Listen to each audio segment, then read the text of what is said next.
Hello students, hope that you all are doing well. So in this lecture we will going to start the new chapter and this chapter is from your geography book and the name of the chapter is manufacturing industries. अब जैसे ही हमने इस नाम को read किया या इस heading को रीड किया तो आपके माइंड में कहीं ना कहीं कुछ क्लिक किया होगा कि हमने पहले भी इस हेडिंग को कहीं पढ़ा है। कहाँ पढ़ा है? तो आप याद करिए, जब हमने चैप्टर पढ़ा था सेक्टर्स ऑफ इंडियन इकोनॉमी, उस टाइम पर हमने स्टडी किए थे 3 सेक्टर्स और वो कौन से थे? Primary, secondary and टर्जरी। तो जिसमें हमने सेकेंडरी सेक्टर के बारे में स्टडी किया था। तो सेकेंडरी सेक्टर को बेसिकली क्या कहा जाता है? इंडस्ट्रियल सेक्टर भी कहा जाता है और मैन्युफैक्चरिंग सेक्टर भी कहा जाता है। क्यों? क्योंकि सेकेंडरी सेक्टर के अंदर हम क्या करते थे, हम प्राइमरी का रॉ मटेरियल यूज करते हैं और उसे कन्वर्ट करते हैं इनटू मोर वैल्यूएबल प्रोडक्ट्स के अंदर।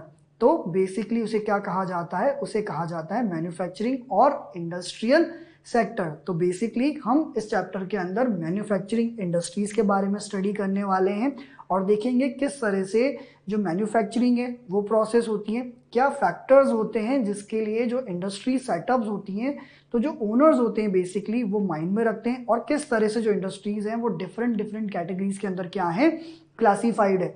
तो स्टार्ट करते हैं और सबसे पहले हम स्टडी करेंगे हमारी डेफिनेशन जो है what do you mean by manufacturing. तो सबसे पहले हम देखते हैं कि भाई मैन्युफैक्चरिंग मतलब होता क्या है। Production of goods in large quantities after processing from raw materials to more valuable product is called manufacturing. अब यही मैंने आपको स्टार्टिंग में बताया था कि बेसिकली जो मैन्युफैक्चरिंग क्या होता है कि जब हम प्राइमरी को as a raw material use करते हैं और उस रॉ मटेरियल को हम प्रोसेस करते हैं इंडस्ट्रीज के अंदर और कन्वर्ट करते हैं इनटू मोर वैल्यूएबल प्रोडक्ट्स के अंदर, तो बेसिकली वो क्या कहलाते हैं? वो कहलाती है मैन्युफैक्चरिंग, या आप उसको कह सकते हैं कि ये पार्ट है किसका? सेकेंडरी सेक्टर का। तो यहाँ पर भी यही बताया गया है, आप देखेंगे, मैं वापस से रीड करता हूँ।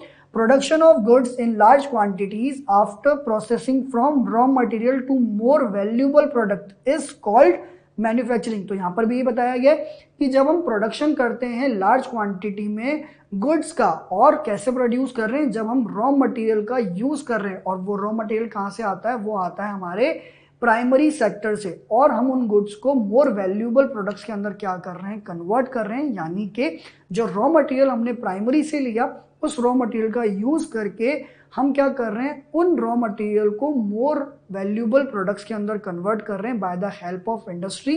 तो इसी प्रोसेस को बेसिकली हम क्या कहते हैं? इसी प्रोसेस को हम कहते हैं मैन्युफैक्चरिंग। तो आई होप आपको क्लियर होगा कि भाई मैन्युफैक्चरिंग मतलब क्या होता है। अब हम देखते हैं हमारे नेक्स्ट पॉइंट को।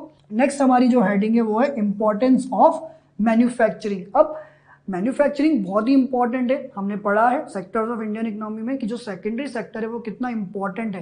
भाई हमने देखा था, उसमें स्टडी किया था कि एट इनिशियल स्टेज हमारी जो कंट्री है, यहाँ पर हमारा जो प्राइमरी सेक्टर है यानी कि जो एग्रीकल्चर एक्टिविटी है वो कहीं ना कहीं पीपल परफॉर्म करते थे। पर टाइम के अकॉर्डिंग जब इंडस्ट्रियलाइजेशन हमारी कंट्री के अंदर आया और धीरे धीरे फैक्ट्रीज और इंडस्ट्रीज सेटअप होने लगी, तो जो पीपल हैं वो कहीं ना कहीं एग्रीकल्चर से मूव होके कहाँ जाने लगे? वो शिफ्ट होने लगे इंडस्ट्रियल यानी कि फैक्ट्रीज के अंदर वर्क करना स्टार्ट हुआ। तो कहीं ना कहीं हमारी कंट्री का एग्जांपल लीजिए या वर्ल्ड की किसी भी कंट्री का एग्जांपल लीजिए, तो कहीं ना कहीं जो इंडस्ट्रीज होती हैं, जो फैक्ट्रीज होती हैं, वो बहुत ही इंपॉर्टेंट और मेजर रोल प्ले करती है। तो बेसिकली हम वही देखेंगे इस हेडिंग के अंदर कि क्या इंपॉर्टेंस है किसकी? मैन्युफैक्चरिंग की। तो स्टार्ट करते हैं और देखते हैं। Manufacturing sector is considered the backbone of development. अब यहाँ पर क्या बताया गया है कि जो मैन्युफैक्चरिंग सेक्टर है वो कहीं ना कहीं क्या कंसिडर्ड किया गया है? कंसिडर्ड किया गया है as the backbone of development. यानी कि कहीं ना कहीं जितनी भी कंट्रीज होती हैं उन कंट्रीज की जो इकोनॉमिक वाइज अगर आप देखेंगे, जनरल वाइज भी अगर आप देखेंगे, तो कहीं ना कहीं ये क्या एक तरह का बैकबोन है। आप इस तरह समझिए कि जो इंडस्ट्रीज होती हैं वो 2 तरीके से क्या करती हैं? हमारी हेल्प करती है। सबसे पहले अगर हम डिस्कस करें कंट्री लाइक इंडिया, हमारी कंट्री के अंदर सबसे बड़ी प्रॉब्लम क्या है? अनएम्प्लॉयमेंट एंड पॉवर्टी की। तो जो अनएम्प्लॉयमेंट की प्रॉब्लम है उसे कहीं ना कहीं जो हमारी मैन्युफैक्चरिंग यानी कि हमारा जो इंडस्ट्रियल सेक्टर है वो कहीं ना कहीं क्या करता है? रिड्यूस करता है। क्यों? क्योंकि वो ज़्यादा से ज़्यादा लोगों को क्या करता है? एम्प्लॉय करता है। और जब वो पीपल को एम्प्लॉय करता है तो ऑटोमेटिकली वो किसका पार्ट है? वो इकोनॉमी का पार्ट है, क्योंकि कहीं ना कहीं वो पीपल की लिविंग को क्या कर रहा है? अच्छा कर रहा है। और एज एन अगर आप जनरल वे में भी देखेंगे तो कहीं ना कहीं वो पीपल को क्या कर रहा है? एम्प्लॉयड कर रहा है। तो जब वो पीपल को एम्प्लॉयमेंट देगा तो ऑटोमेटिकली वो उनकी पॉवर्टी की प्रॉब्लम, अनएम्प्लॉयमेंट की प्रॉब्लम को क्या करेगा, सॉल्व करेगा, जिससे कि उनकी जो फैमिली है वो अच्छी लिविंग अर्न कर पाएगी। तो यहाँ पर यही बताया गया है कि जो मैन्युफैक्चरिंग सेक्टर होता है वो कंसिडर्ड किया जाता है as the backbone of development in general and economic development particularly mainly because. तो उसके क्या रीजन है कि जिसकी वजह से जो मैन्युफैक्चरिंग है बेसिकली उसे कहीं ना कहीं बैकबोन, यानी कि जो मैन्युफैक्चरिंग सेक्टर है उसे कंसिडर किया जाता है बैकबोन जनरल टर्म्स में भी और इकोनॉमिक टर्म्स ऑफ डेवलपमेंट। तो उसके क्या रीजन है वो हम देखते हैं वन बाय वन। तो जो फर्स्ट रीजन है हमारे पास वो है manufacturing industries helps in modernising agriculture, reduce the heavy dependence of people on agricultural income by providing them jobs in secondary and tertiary sector। अब यहाँ पर फर्स्ट पॉइंट में क्या बताया गया है कि भाई जो मैन्युफैक्चरिंग इंडस्ट्रीज होती है वो कहीं ना कहीं हेल्प करती है किस चीज में, मॉडर्नाइजिंग एग्रीकल्चर। अब आप कहेंगे सर एग्रीकल्चर को इंडस्ट्रीज कैसे मॉडर्नाइज करती है? बहुत सिंपल है, आज हम हमारे एग्रीकल्चर जो प्रैक्टिसेस करते हैं उसके अंदर हम मॉडर्न मेथड्स का यूज करते हैं, जैसे कि फर्टिलाइजर्स हुए, पेस्टिसाइड्स हुए, ट्रैक्टर्स हुए, थ्रेशिंग मशीन्स हुई। तो बेसिकली सब कुछ कहाँ से आता है? ये सब कुछ आते हैं फैक्ट्री से, यानी कि इंडस्ट्रीज से। तो ऑटोमेटिकली जो मैन्युफैक्चरिंग इंडस्ट्रीज है वो क्या कर रही है, हेल्प कर रही है हमारे एग्रीकल्चर सेक्टर को मॉडर्नाइज करने में। और कंट्री लाइक इंडिया जहाँ पर हमारी जो मैक्सिमम पॉपुलेशन है वो इन्वॉल्व है कहाँ, एग्रीकल्चर यानी कि प्राइमरी एक्टिविटी के अंदर, वहाँ तो ये और ज़्यादा क्या हो जाता है, इंपॉर्टेंट हो जाता है कि हमारी कंट्री के अंदर जो हमारा मैन्युफैक्चरिंग सेक्टर है, हमारी जो इंडस्ट्रीज है, जो फैक्ट्रीज हैं वो क्या करें, ग्रो करें, सो दैट हम ऑटोमेटिकली क्या कर सकें, ग्रो कर सकें। And at the same point of time जो हमारा प्राइमरी सेक्टर है जहाँ पर इतने ज़्यादा पीपल एम्प्लॉयड है वहाँ पर इतना ज़्यादा एम्प्लॉयमेंट क्रिएट नहीं हो सकता। क्यों? क्योंकि जो लैंड है वो तो क्या है, फिक्स है। तो ऑटोमेटिकली हम वहाँ की जो पॉपुलेशन है, वहाँ के जो पीपल है उनको शिफ्ट कर सकें किसके अंदर, सेकेंडरी सेक्टर के अंदर, यानी कि हमारी इंडस्ट्रीज एंड फैक्ट्रीज के अंदर। तो यहाँ पर यही बताया गया है फर्स्ट कि जो मैन्युफैक्चरिंग इंडस्ट्रीज होती हैं वो हेल्प करती है कहीं ना कहीं मॉडर्नाइज करने में एग्रीकल्चर को, reduce the heavy dependence of people on agriculture income by providing them jobs in secondary and टर्जरी sector. और यही हमने अभी डिस्कस किया कि कहीं ना कहीं जो मैन्युफैक्चरिंग सेक्टर है, जो मैन्युफैक्चरिंग इंडस्ट्री है, वो कहीं ना कहीं जो प्राइमरी हमारा सेक्टर है उसका जो लोड है जॉब का वो क्या करती है, रिड्यूस करती है, कम करती है। क्यों? क्योंकि हमारी कंट्री के अंदर सबसे ज़्यादा जो पॉपुलेशन है वो कहाँ इन्वॉल्व है, वो इन्वॉल्व है एग्रीकल्चर सेक्टर के अंदर। और कहीं ना कहीं जो एग्रीकल्चरल सेक्टर है या जो एग्रीकल्चरल इनकम है ये क्या होता है, ये सीजनल होता है। इट मीन्स कि हमारे यहाँ पर जो फार्मर्स हैं वो ज़्यादातर क्या हैं, स्मॉल फार्मर्स हैं। उनके पास जो मॉडर्न मेथड्स होते हैं इरिगेशन के वो नहीं है, तो वो टोटली डिपेंड करते हैं किसके ऊपर, मानसून के ऊपर। अब मानसून जो है वो किसी के हाथ में नहीं है भाई, किसी मंथ में मानसून ज़्यादा होता है, किसी रेनी सीजन में मानसून ज़्यादा होता है, किसी रेनी सीजन में मानसून कम भी होता है। तो जो इनकम है वो बेसिकली क्या होती है, फ्लक्चुएट होती है टाइम टू टाइम। तो इस फ्लक्चुएट इनकम को कंट्रोल करने के लिए प्लस जो हमारी लार्जेस्ट पार्ट ऑफ पॉपुलेशन है वो भी कहीं ना कहीं किसके ऊपर इन्वॉल्व है, एग्रीकल्चर यानी कि प्राइमरी सेक्टर के अंदर इन्वॉल्व है। तो हमारे यहाँ पर क्या है, हैवी डिपेंडेंस है किसका, एग्रीकल्चरल पीपल्स का, यानी कि वो पीपल जो हमारी कंट्री के अंदर मैक्सिमम क्या करते हैं, एग्रीकल्चरल प्रैक्टिसेस करते हैं। तो उस हैवी डिपेंडेंस को भी बेसिकली जो हमारा मैन्युफैक्चरिंग सेक्टर यानी कि हमारी जो मैन्युफैक्चरिंग इंडस्ट्री है वो क्या करती है, कम करती है, रिड्यूस करती है। तो आप शॉर्ट में ये समझ सकते हैं कि भाई जो प्राइमरी है वहाँ से कहीं ना कहीं जो वर्क लोड है वो कम किया जा रहा है और कहीं ना कहीं जो पीपल है वो प्राइमरी से शिफ्ट हो सकते हैं किसके अंदर, सेकेंडरी और टर्जरी सेक्टर के अंदर। ये कब पॉसिबल है, जब हमारा सेकेंडरी सेक्टर क्या करेगा, ग्रो करेगा। इसीलिए यहाँ पर बताया गया है कि जो फर्स्ट इंपॉर्टेंस है मैन्युफैक्चरिंग की वो क्या है कि जो मैन्युफैक्चरिंग इंडस्ट्रीज हैं वो कहीं ना कहीं हेल्प करती है मॉडर्नाइज करने में एग्रीकल्चर को। क्योंकि जितनी भी मशीन्स या जो भी पेस्टिसाइड्स, मॉडर्न इनपुट्स हम यूज़ करते हैं आज के टाइम पर एग्रीकल्चर प्रैक्टिसेस में, वो कहीं ना कहीं कहाँ से आते हैं, वो मैन्युफैक्चर होते हैं फैक्ट्रीज और इंडस्ट्रीज के अंदर। और जो हमारा इतना हैवी डिपेंडेंस है हमारे प्राइमरी सेक्टर यानी कि एग्रीकल्चर सेक्टर के अंदर, उसको भी कहीं ना कहीं क्या करती है, कम करती है। क्यों? क्योंकि यहाँ पर जो इंडस्ट्रीज हैं, जो फैक्ट्रीज हैं, वो कहीं ना कहीं जॉब अपॉर्चुनिटी क्रिएट करती है। तो ऑटोमेटिकली वो पीपल का जो लोड है प्राइमरी सेक्टर के अंदर उसको रिड्यूस कर रही है और उनको शिफ्ट कर रही है किसके अंदर, सेकेंडरी के अंदर और टर्जरी सेक्टर के अंदर। तो आई होप आपको जो फर्स्ट इंपॉर्टेंस थी वो क्लियर होगी। अब हम देखते हैं नेक्स्ट इंपॉर्टेंस को। जो हमारी सेकंड इंपॉर्टेंस है वो है industrial development is a pre condition for eradication of unemployment and poverty. अब यहाँ पर क्या बताया गया है नेक्स्ट पॉइंट के अंदर, ये भी हमने डिस्कस किया है पॉइंट कि कहीं ना कहीं जो इंडस्ट्रियल डेवलपमेंट होगा वो एक तरह से क्या है, प्री कंडीशन है for eradication of unemployment and poverty. क्यों? क्योंकि अगर इंडस्ट्रियल सेक्टर ग्रो करेगा तो ऑटोमेटिकली वहां पर और ज्यादा क्या होंगी, जॉब क्रिएट होंगी। जब हमारी कंट्री के अंदर जॉब क्रिएट होंगी तो ऑटोमेटिकली हमारी कंट्री के अंदर जो सबसे बड़ी दो प्रॉब्लम्स हैं, अनएम्प्लॉयमेंट की एंड पॉवर्टी की, वो दोनों ही प्रॉब्लम्स क्या होंगी, रिड्यूस होंगी। तभी यहाँ पर बताया गया है कि जो इंडस्ट्रियल सेक्टर है वो कहीं ना कहीं क्या है, प्री कंडीशन है फॉर इरेडिकेशन, यानी कि रिमूवल किस चीज का, अनएम्प्लॉयमेंट एंड पॉवर्टी का। आगे देखते हैं, brings down regional disparities by establishing industries in tribal and backward areas. अब यहाँ पर क्या बताया गया है सेम पॉइंट के अंदर कि कहीं ना कहीं जो इंडस्ट्रियल डेवलपमेंट होता है ये डाउन करता है किसको, रीजनल डिस्पैरिटीज, यानी कि एरिया वाइज हमारी जो सोसाइटी है वो बहुत डिफरेंट डिफरेंट जो पीपल्स है उसमें डिवाइडेड है। भाई हमारी कंट्री के अंदर हमने पढ़ा है बहुत सारे चैप्टर्स में कि हमारी जो सोसाइटी है वो डिफरेंट सोशल ग्रुप्स में डिवाइडेड है, जिसमें डिफरेंट रिलीजन के पीपल रहते हैं, डिफरेंट कास्ट के पीपल रहते हैं, जिनका डिफरेंट कल्चर है। तो यहाँ पर यही बताया गया है कि जब इंडस्ट्रियल डेवलपमेंट होगा तो कहीं ना कहीं जो इस तरह की रीजनल डिस्पैरिटीज हैं उनको भी वो क्या करेगा, रिड्यूस करेगा। जब हम स्टैब्लिश करेंगे क्या, इंडस्ट्रीज को, कौन से एरियाज में, इन ट्राइबल एंड बैकवर्ड एरियाज, यानी कि हमारे जो रूरल एरियाज होते हैं, हमारे जो ट्राइबल एरियाज होते हैं, जो बैकवर्ड एरियाज होते हैं, अगर वहां पर हम इंडस्ट्रियल सेटअप करेंगे तो ऑटोमेटिकली जो पीपल है वो टाउन से या डिफरेंट डिफरेंट प्लेसेस में वहां पर मूव होंगे, और जब वो वहां पर मूव होंगे वर्क करने के लिए तो वहां पर उनको सेटल भी होना पड़ेगा। तो जब वो सेटल्ड होंगे तो ऑटोमेटिकली जो वो एरियाज होंगे जहां पर इंडस्ट्रीज ओपन हो रही हैं वो क्या होंगी, डेवलप होंगी। तो जब वो डेवलप होंगी तो ऑटोमेटिकली जो रीजनल डिस्पैरिटीज हैं वो ऑटोमेटिकली क्या होंगी, रिड्यूस होंगी। तो इसीलिए यहाँ पर क्या बताया गया है कि जो इंडस्ट्रियल डेवलपमेंट होता है वो कहीं ना कहीं इरेडिकेट कर रहा है जो सबसे बड़ी दो प्रॉब्लम्स हैं हमारी कंट्री के अंदर, जिसमें एक है अनएम्प्लॉयमेंट की और दूसरी है पॉवर्टी की। और साथ ही साथ जो रीजनल डिस्पैरिटीज हैं उनको भी कहीं ना कहीं ये क्या कर रहा है, रिड्यूस कर रहा है। अगर हम ऐसे जो प्लेसेस हैं, जो बैकवर्ड एरियाज हैं, जो रूरल एरियाज हैं, अगर वहां पर हम इंडस्ट्री सेटअप करते हैं तो जो रीजनल डिस्पैरिटीज होंगी वो भी कहीं ना कहीं क्या होंगी, रिड्यूस होंगी।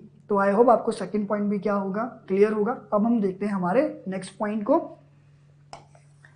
Export of manufactured goods expends trade and commerce and bring in much needed foreign exchange. अब यहाँ पर एक बहुत ही इंपॉर्टेंट पॉइंट बताया गया है, ठीक है। तो यहाँ पर एक वर्ड आया है सबसे पहले, क्या, फॉरेन एक्सचेंज। अब सबसे पहले फॉरेन एक्सचेंज क्या होता है, तो आप इस तरह समझिए कि जिस तरह हमारी कंट्री को हम बाहर से कुछ चीज मंगाना चाहते हैं, जैसे फॉर एग्जाम्पल आज हमारी गवर्नमेंट जो है वो पेट्रोल एंड डीजल जो है वो बाहर की जो कंट्रीज होती है उनसे बाय करती हैं। अब हमारी कंट्री की करेंसी कौन सी है, रुपीज, और जो डिफरेंट डिफरेंट कंट्रीज है वर्ल्ड की उनके पास भी क्या होती है, अपनी अपनी खुद की ओन करेंसीज होती हैं।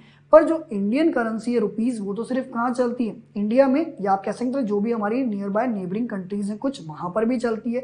पर जो अदर कंट्रीज है वर्ल्ड की, अगर हम बात करें अमेरिका या यूरोपियन कंट्रीज है, वहां तो हमारी कंट्री की जो करेंसी है वो एक्सेप्टेबल नहीं है।